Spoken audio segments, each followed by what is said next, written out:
안녕하세요. 저는 올해 60세가 된 김현수라고 합니다. 1994년에 미국으로 이민을 와서 벌써 30년이 넘는 세월이 흘렀네요. 지금 제가 이렇게 사연을 보내는 이유는 많은 분들이 궁금해 하시는 것 같아서입니다.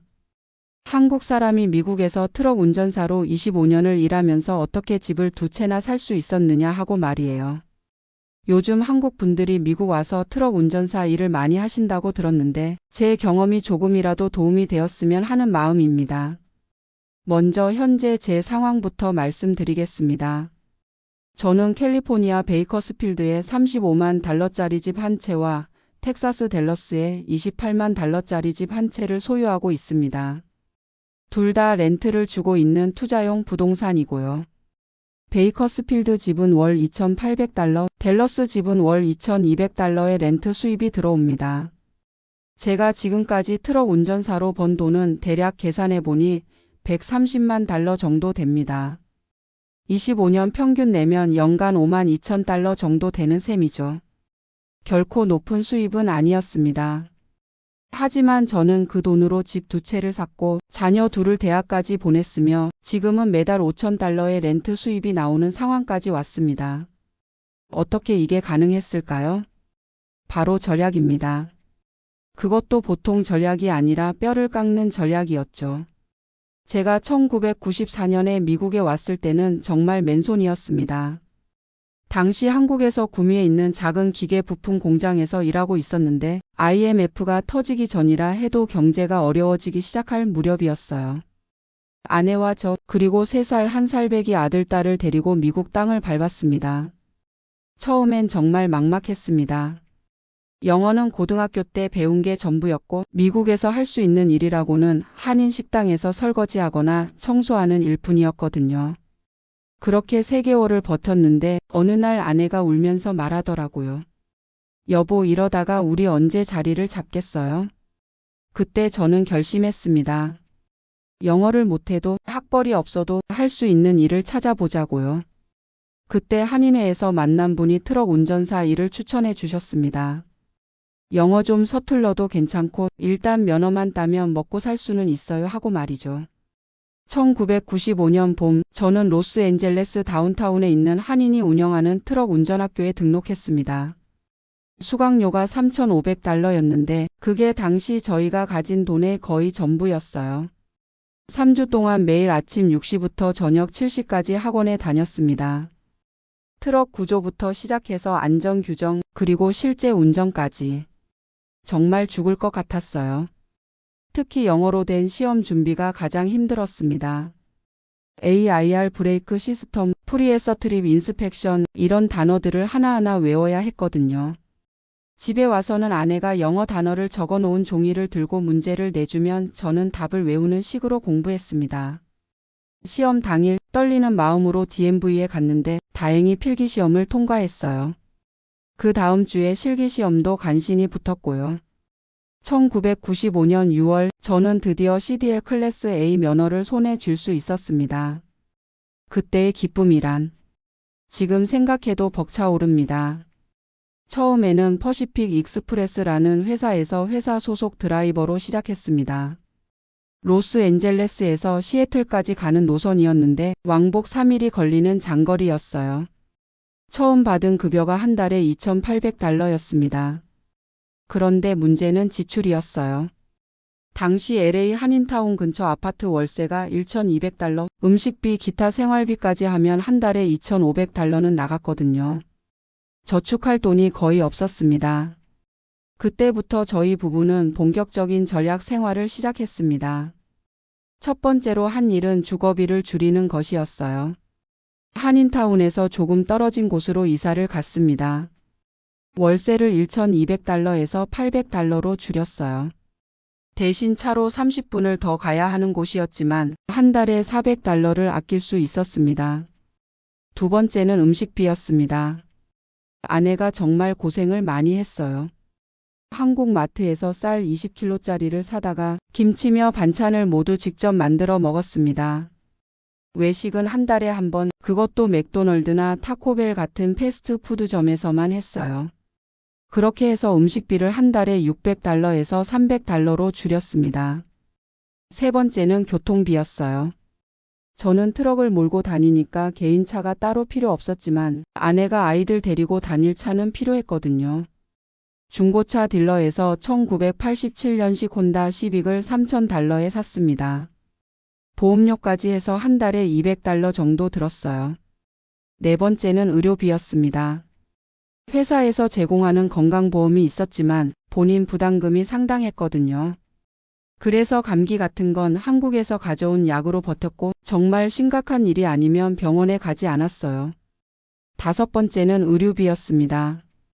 아이들 옷은 주로 구질이나 세컨드핸드 숍에서 샀고 저는 작업복만 몇 벌 사서 돌려 입었어요. 아내도 마찬가지였고요.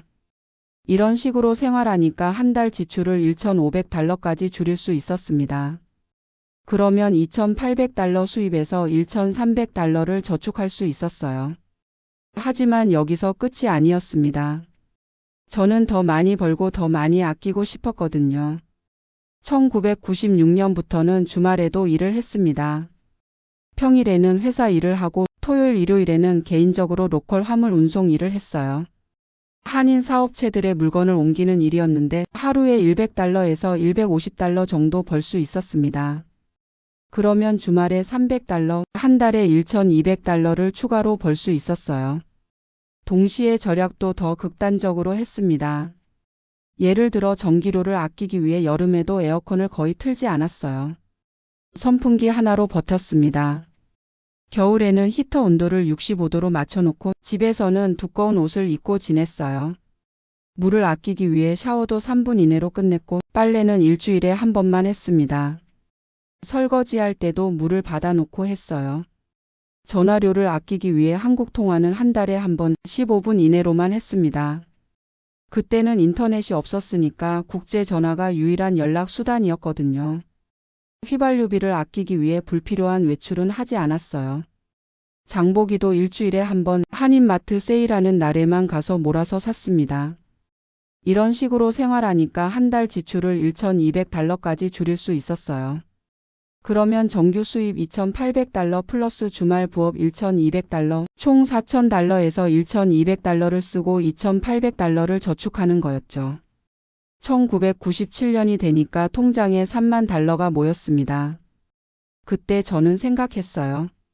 이제 내 트럭을 사서 독립해 보자고요. 중고 트럭을 알아봤는데 1989년식 프리트라이너가 $45,000에 나와 있었어요.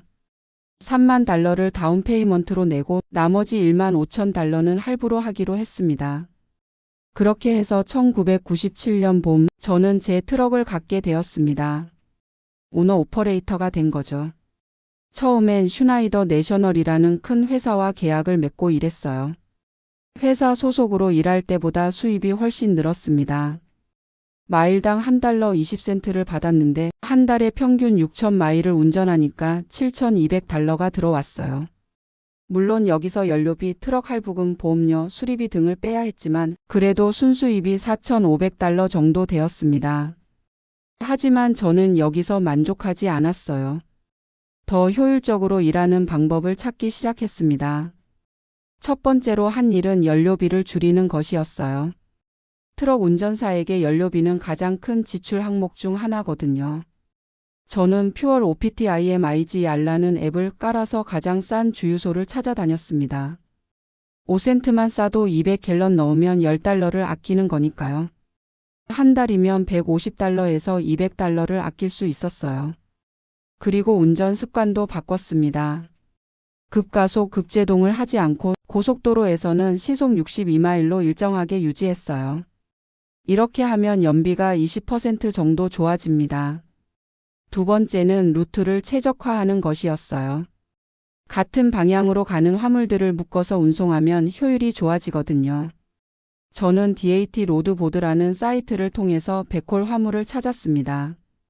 예를 들어 LA에서 시카고로 화물을 실어가면 시카고에서 다시 LA로 돌아올 때 빈 트럭으로 오는 게 아니라 시카고에서 LA 방향으로 가는 화물을 더 실어서 오는 거예요. 이렇게 하면 수입이 2배가 됩니다. 세 번째는 트럭 유지비를 줄이는 것이었어요. 간단한 수리는 직접 하는 법을 배웠습니다. 오일 교환, 타이어 교체, 브레이크 패드 교체 같은 건 유튜브를 보면서 익혔어요. 복잡한 수리는 한인이 운영하는 트럭 정비소에 맡겼습니다. 정비소 사장님과 친해져서 부품값에서 조금씩 할인도 받았고요. 네 번째는 세금을 줄이는 것이었어요. 트럭 관련 모든 지출을 꼼꼼히 기록해서 세금 공제를 받았습니다. 연료비, 수리비, 보험료, 심지어 트럭 안에서 먹는 음식비까지 모두 영수증을 모아뒀어요. 세무사를 찾아가서 상담을 받았는데 법인을 만들면 세금을 더 많이 아낄 수 있다고 하더라고요. 그래서 HKTRUCKIN그램 LLC라는 회사를 만들었습니다. 이런 식으로 운영하니까 순수입이 한 달에 $6,000까지 올라갔어요. 여전히 생활비는 $1,200로 유지했으니까 한 달에 $4,800를 저축할 수 있었습니다. 1999년이 되니까 통장에 $13만 모였어요. 그때 아내가 말하더라고요. 여보, 이제 집을 한번 사보는 게 어때요? 저는 처음엔 반대했습니다. 아직 돈이 부족해. 조금 더 모으자고 했어요. 하지만 아내가 꾸준히 설득했어요. 월세로 나가는 돈이 한 달에 $800잖아요. 그 돈으로 모기지를 내면 우리 집을 가질 수 있어요 라고 하더라고요. 고민 끝에 집을 알아보기 시작했습니다. 당시 저희가 살던 지역에서 집값이 $15만 에서 $20만 정도 했어요. 저는 $18만 3베드룸 2베스 단독주택을 골랐습니다. $13만 다운 페이먼트로 내고 나머지 $5만 30년 모기지로 했어요. 월 모기지가 $400 정도였습니다. 2000년 3월 저희는 드디어 내 집을 갖게 되었습니다. 그때의 기쁨이란 정말 꿈 같았어요. 하지만 저는 여기서 멈추지 않았습니다. 계속 절약하고 저축했어요. 집을 산 후에도 생활 패턴은 크게 바뀌지 않았습니다. 다만 전기료, 수도료, 재산세 등이 추가로 들어가서 한 달 지출이 $1,500 정도로 늘었어요. 그래도 여전히 한 달에 $4,500는 저축할 수 있었습니다. 2002년 아들이 고등학교에 들어갈 무렵이었어요. 저는 아이들 교육을 위해 좀 더 좋은 동네로 이사를 가고 싶었습니다. 그래서 첫 번째 집을 팔지 않고 렌트를 주기로 했어요. 월 $1,200의 세입자를 구했습니다. 모기지가 $400였으니까 순수익이 $800 나오는 셈이었죠. 그리고 두 번째 집을 샀습니다. 좀 더 좋은 학군에 있는 $25만 집이었어요. 첫 번째 집의 에퀴티와 그동안 모은 돈을 합쳐서 $15만 다운 페이먼트로 냈습니다. 이때부터 저는 부동산 투자의 맛을 알게 되었어요. 첫 번째 집에서 나오는 렌트 수입이 있으니까 현금 흐름이 훨씬 여유로워졌거든요.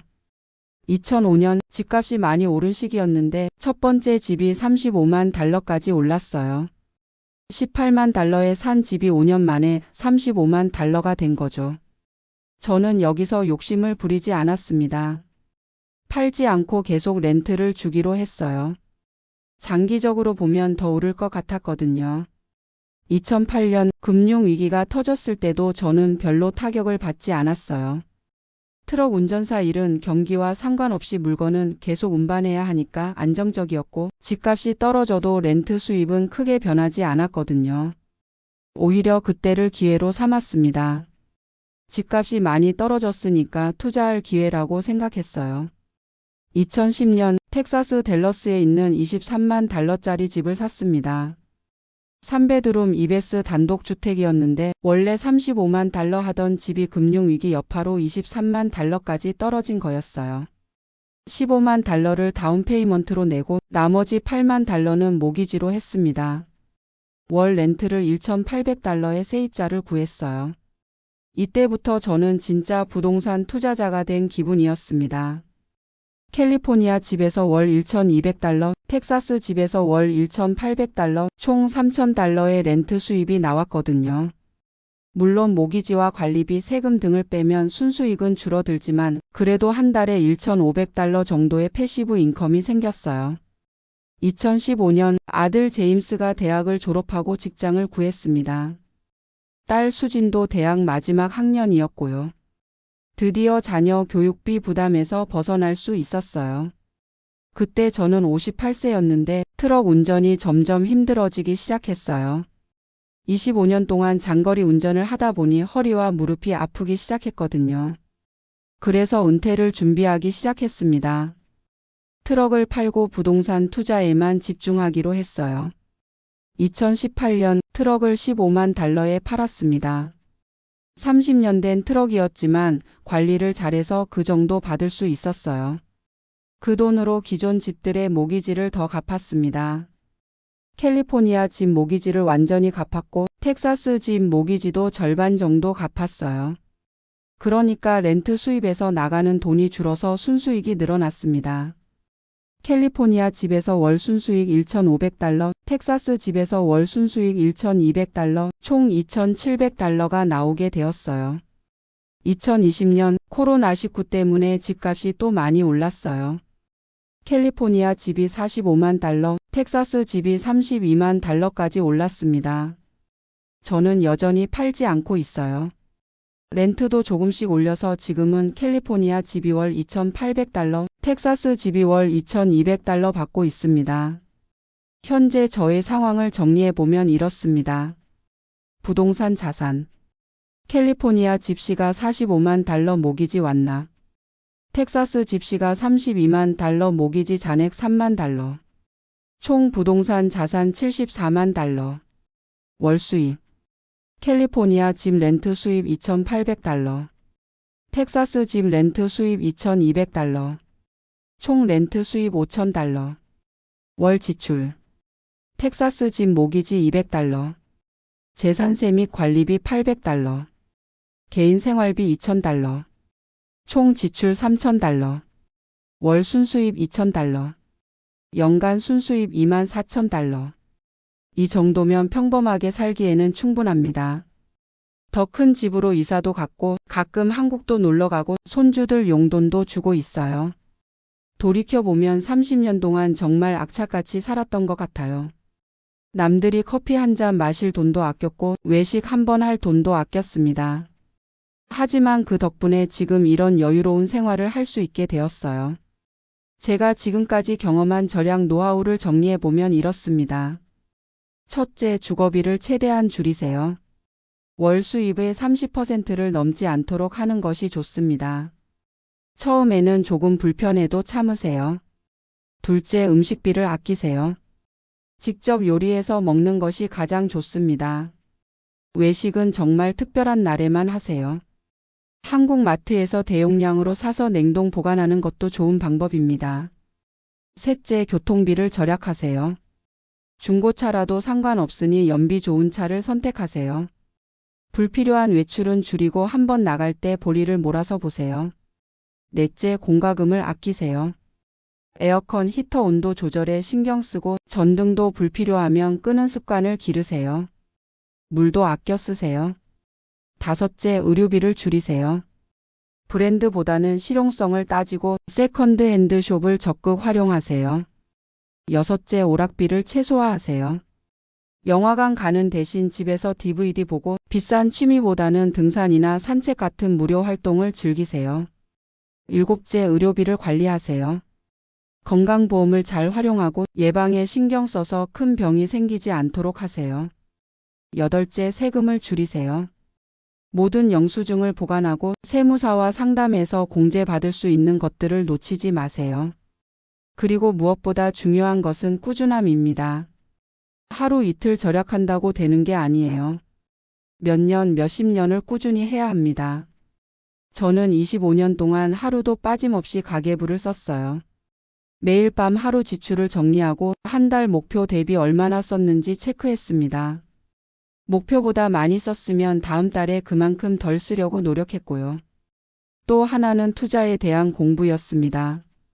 트럭 운전하면서도 라디오로 경제 뉴스를 들었고 도서관에서 부동산 투자 책들을 빌려서 읽었어요.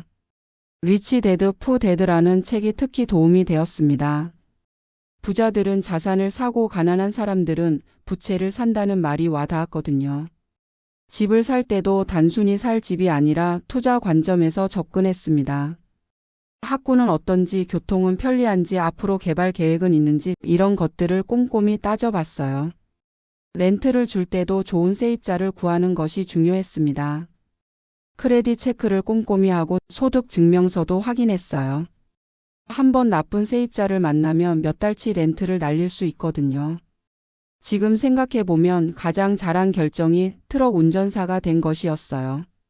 영어를 못해도 할 수 있는 일이면서 동시에 꽤 괜찮은 수입을 올릴 수 있는 직업이었거든요. 물론 쉬운 일은 아니었습니다. 하루에 11시간씩 운전하고 일주일에 5일은 집을 비워야 했어요. 가족들과 보내는 시간이 적어서 늘 미안했습니다. 특히 아이들이 어렸을 때는 더 그랬어요. 아들 제임스가 야구를 했는데 경기를 보러 가지 못한 적이 많았거든요. 딸 수진이 학교 발표회가 있어도 트럭 운전 중이라 참석하지 못했고요. 하지만 아내가 정말 잘 도와줬어요. 제가 없는 동안 아이들을 혼자 키우면서도 한 번도 불평하지 않았습니다. 오히려 우리 미래를 위해서 열심히 일하는 거니까 괜찮다고 위로해줬어요. 아이들도 나중에는 이해해줬습니다. 제임스가 대학 졸업할 때 이런 말을 하더라고요. 아버지가 그렇게 열심히 일해주신 덕분에 저희가 대학까지 갈 수 있었어요. 정말 감사합니다. 그때 정말 울컥했어요. 30년 동안의 고생이 보상받는 느낌이었습니다. 지금 한국에서 미국으로 와서 트럭 운전사 일을 시작하시는 분들에게 조언을 드리자면, 첫째, 처음에는 힘들어도 포기하지 마세요. 영어도 서툴고 트럭 운전도 익숙하지 않아서 실수할 수 있어요. 하지만 몇 개월만 지나면 익숙해집니다. 둘째, 안전을 최우선으로 생각하세요. 사고 한 번 나면 몇 년치 수입이 날아갈 수 있어요. 무리해서 운전하지 말고 피곤하면 꼭 쉬세요. 셋째, 돈 관리를 철저히 하세요.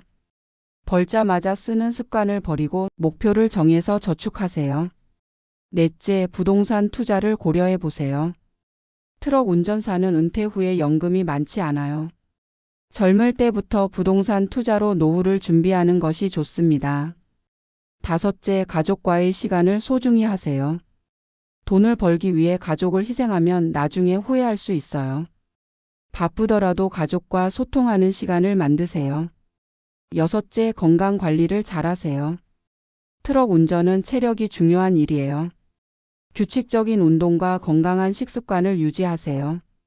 일곱째, 꾸준히 공부하세요. 운송업계도 계속 변화하고 있어요. 새로운 규정이나 기술에 대해 관심을 갖고 공부하세요. 마지막으로 꿈을 포기하지 마세요. 저도 처음에는 그냥 먹고 살기 위해 시작한 일이었지만 30년 후에는 안정된 노후를 만들어줬어요. 지금 저는 트럭을 팔고 은퇴했지만 가끔 그때가 그립기도 해요. 광활한 미국 대륙을 누비면서 각 지역의 아름다운 풍경을 볼 수 있었고 여러 주의 다양한 사람들을 만날 수 있었거든요. 힘들었지만 보람도 있었고 무엇보다 가족의 미래를 만들어준 소중한 시간이었습니다. 요즘에는 손주들이 놀러 오면 옛날 이야기를 해줘요. 할아버지가 어떻게 미국에 와서 집 2채를 샀는지 하는 얘기를요. 아이들이 할아버지 대단해요. 라고 하면 할아버지도 처음에는 아무것도 몰랐단다. 하지만 포기하지 않고 꾸준히 노력하면 뭐든지 할 수 있어라고 말해줍니다. 이것이 제가 30년 동안 미국에서 살면서 배운 가장 큰 교훈입니다. 꿈을 포기하지 말고 목표를 세우고 꾸준히 노력하면 언젠가는 반드시 이룰 수 있다는 것이요. 지금 어려운 상황에 있는 분들도 희망을 잃지 마시기 바랍니다.